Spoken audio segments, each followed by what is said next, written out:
There's a lot of cloud cover from the perspective in northeast Tallahassee looking southwest, but there's no rain from the WeatherStem camera there. 91 degrees in that corner in that neighborhood of northeast Tallahassee, and it still feels like 104. So maybe you want some rain to come by. We do notice a little outflow boundary heading towards the Chair's Capitola vicinity, but that's not really going to cause a big flare-up of thunderstorms quite yet for Leon County neighborhoods. We have the heaviest of the rain along the Seabreeze front, where we've had more of a north and northeast wind pattern forming areas of heavier rain there. So in sections of Wakulla County, you do have a little bit of rain potential and maybe even diminishing rain across southwestern and southeast Georgia. But in Wakulla County, you could have a little bit of rain through 7 o'clock. Kids in Crawfordville start school in 2 weeks, but parents are concerned about school safety zones. I'm Kenzie Krieger here in Crawfordville, where the school board and transportation services are working to ensure the community is safe. Right now, Crawfordville's elementary bypass lane is under construction. This is designed to ease overflow traffic during school drop-off and pickup times. Farther down the road, Florida Department of Transportation recently did a traffic study for Medar Elementary. As a result, they will be installing reduced speed to 45 miles per hour signs. That'll create a buffer zone to slow traffic before cars get to existing 20 mile per hour signs. I talked with one of the truck drivers who says speed here is a big concern. And with people not being able to see around that corner, it's going to be hard because it's automatically you stop. You don't see it until you get right up on it. This is one of several projects in the area designed to keep everyone safe. Wakulla County students go back to school August 11th. In Crawfordville, I'm Kenzie Krieger, ABC 27. In East Tallahassee, the Togetherness Foundation is holding a back-to-school backpack giveaway. It's from 11 until 3 at Tom Brown Park. There will also be a fire truck demonstration, face painting, and food vendors so families can make a day of it. Tonight, the Tallahassee Police and Fire Departments, along with the Leon County Sheriff's Office and EMS, are ready for tomorrow's big Pack the Patrol Car event. It's from 10 until 2 at the Walmart on Appalachia Parkway. Shoppers are being asked to donate backpacks and school supplies to be given to area children in need. In Cairo, supplies are being handed out at the annual Grady County Back-to-School Blitz. That's from 9 until 11. Parents must accompany their children, and there will also be information available about resources. The first day of school in Grady County is August 8th. Marcia DeCamp founded the nonprofit organization 4 Steps Horse Rescue. She spends most of her days on her ranch tending to her horses. DeCamp says she's dealt with numerous rescue cases, from mistreatment, abandonment, and even starvation. Some rescues from as far away as Mississippi and North Carolina, but now inflation is impacting her operation. For years, the last several years, we use a perennial peanut hay to put weight on our horses, and it's just a good quality hay. And it was always $10 for a square bale of hay, and now it's $15 for a square bale. Trail rides from the Crazy 8 Ranch and public donations help cover food as well as routine and emergency vet visits. 4 Steps Horse Rescue is always accepting volunteers to lend an extra hand, and those who volunteer can earn trail ride time.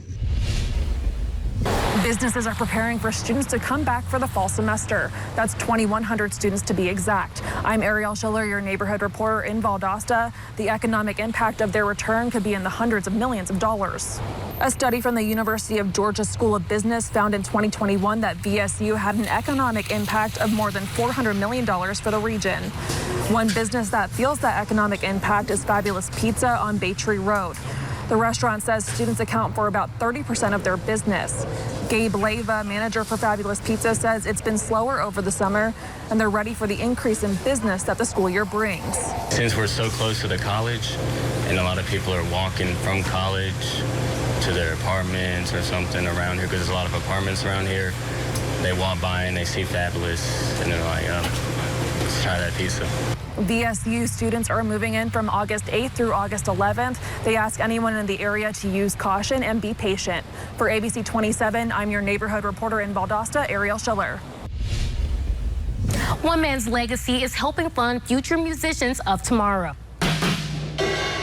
His name was Tommy Griffin, and a benefit concert will be held in his honor on Saturday. I'm Candace Blake, your Thomasville neighborhood reporter. A Thomasville musician's legacy lives on. His name is Tommy Griffin. The drummer and lead singer of the Revengers passed away back in 2020. Since then, his family and friends have wanted to do something in his honor. So, for the third year, a benefit concert is being put on in Griffin's honor. The money will go towards scholarships for high school seniors. Griffin's daughter, Cameron Griffin, tells me that she can't believe the amount of support this fundraiser has received over the years, turning something negative into a positive for others. It is a heavy lift, and I say it every year that we'll just never do it again. But at the end of the night, when you can see just how many people have had fun and how much it matters to them, it makes you want to do it all over again. Cameron Griffin tells me the only requirement to apply for the scholarship is that the student plans to major in something music related. Griffin's daughter tells me that there are no plans in stopping this scholarship anytime soon. In your neighborhood, I'm Candace Blake, ABC 27. A lot of people complain when stores put out their Christmas displays early, but we'll give you 2 good reasons why you should already be thinking about doing your Christmas shopping. And pickleball's popularity keeps rising. A Florida hospital says so do injuries connected to the sport, and many players end up ignoring them for too long. And for some of the neighborhoods along 361 in the coastal sections of Taylor County from Keaton and Deagle Beach right through Steinhatchee, heavy rain is heading in your direction. So between now and 7 will be the height of rain activity and excessive lightning at times, but then clearing out as the evening goes on in southernmost Taylor County. Here are a few more neighborhood forecasts with low temperatures and sky conditions for the night ahead.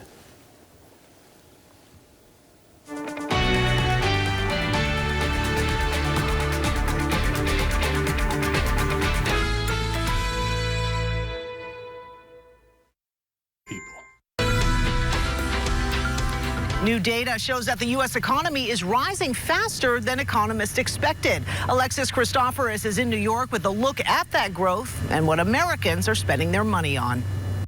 President Biden on the road Friday touting his economic agenda as he visited a textile factory in Auburn, Maine. We've created over 13 million new jobs, more than before the pandemic.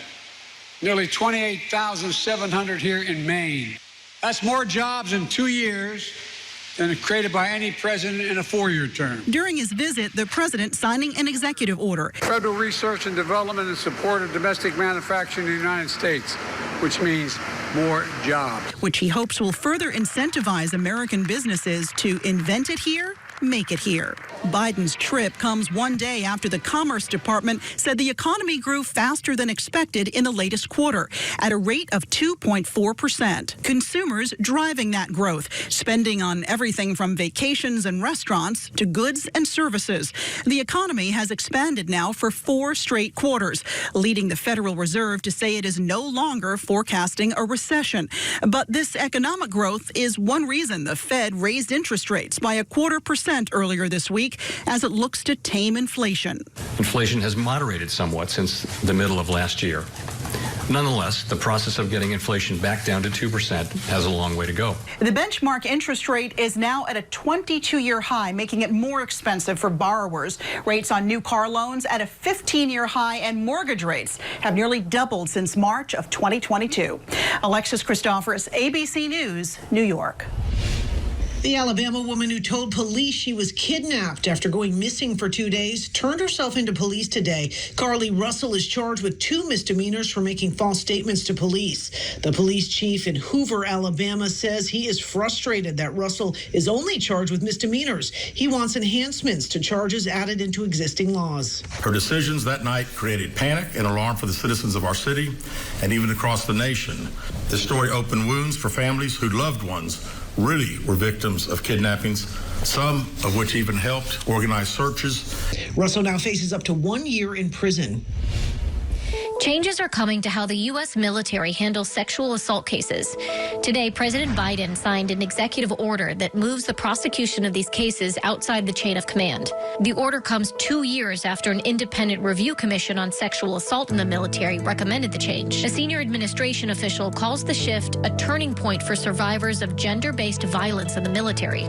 The order will also apply to cases of domestic violence, child abuse, and murder, among other serious crimes. It's set to take effect by the end of the year. More women are dying of alcohol use. A new study shows from 2018 to 2020, the rate of alcohol-related deaths in women surged nearly 15% each year. For comparison, men saw an increase of about 12% during that same period. While men are still 3 times more likely than women to die from alcohol use, these numbers show that the gap is narrowing. Researchers say biological differences could make women more susceptible to the effects of alcohol, such as lower levels of alcohol metabolizing enzymes. Tornadoes are disproportionately killing more people in mobile or manufactured homes in the U.S. That's according to a new AP analysis. This is especially true in the South, according to the report. The data shows since 1996, tornadoes have killed more than 800 people in mobile or manufactured homes. That's more than 50% of all the people killed at home during a tornado. It's become pretty easy to find a place to play pickleball and people to play with. But as the sport gets more popular, minor injuries are becoming more common. And like other sports-related injuries that don't stop you from playing altogether, many people are ignoring them. A survey from Orlando Health shows 44% of people do this on average. But here's why you may want to rethink that. For example, somebody could have a fracture, they don't know they have it, and they keep using it, and that fracture now becomes unstable, which later will require some kind of intervention or surgery. Compare that to treating a minor fracture right away, and it would likely only require some ice, a splint, and not putting pressure on it for a few days. Doctors say this doesn't mean you have to make a trip to see them for every bump or bruise, but if you notice an injury isn't improving after a few days, you may want to get it checked out. That applies to all sports-related injuries, not just pickleball. It doesn't matter the age. Understand the sport, understand the risk of the sport you're playing. Make sure you use appropriate equipment. Some health centers, like Orlando Health, offer walk-in clinics for minor sports injuries that can make treatment easy. If that option isn't available to you and you want to learn more before making an appointment, scan the QR code on your screen. The Mega Millions jackpot has now grown to about $910 million. The next drawing is Friday night, and the prize has a cash option of $464.2 million. It comes after no one matched the winning numbers on Tuesday night's drawing. This is the 5th largest jackpot in Mega Millions history. Christmas might be the last thing you're thinking about during this record hot summer, but right now is actually a great time to do some shopping for the winter holiday. Retail experts say there are multiple benefits to getting gifts now. For one, several stores are discounting items to make room for new inventory, like fall clothing and back-to-school supplies. Taking advantage of these sales will allow you to stock up on things like crayons for stocking stuffers. You can also save a lot of money on large items like electronics during state tax-free weekends.